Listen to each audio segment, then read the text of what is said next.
Pour encore mieux scruter ces résultats ce soir, Fanny Conqui, vous êtes devant notre bijou, cet écran révolutionnaire de notre partenaire Microsoft.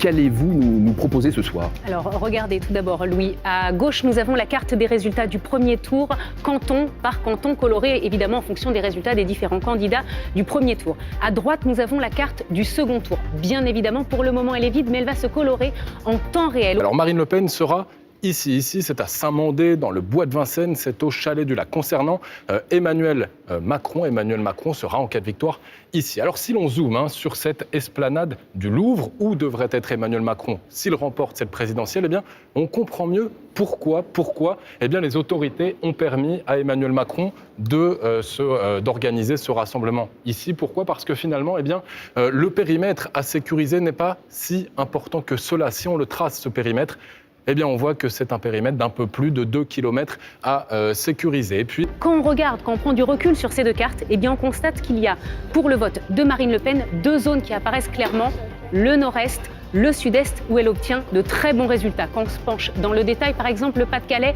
elle obtient 34% des voix, c'est 13 points de plus que sa moyenne nationale.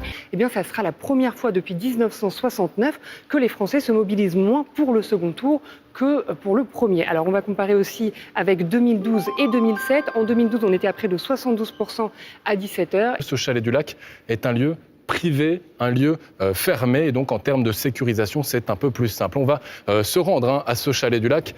Le voici, ce Chalet du Lac. On le voit donc, c'est un lieu fermé, un lieu privé. On se rend compte que les poches qui avaient voté majoritairement, par exemple, pour Jean-Luc Mélenchon, ici, je vous les indique en jaune, tout ça s'est passé au vote Emmanuel Macron. Quand on regarde aussi pour le vote où François Fillon était arrivé en tête, par exemple dans la Sarthe, mais aussi ici dans l'Est, on constate que là aussi, c'est majoritairement passé au vote Emmanuel Macron. Troisième enseignement à tirer, on se rend compte que c'est surtout dans le nord-est et dans le sud-est qu'a priori Marine Le Pen va obtenir ses meilleurs résultats, c'est là qu'elle va résister le mieux.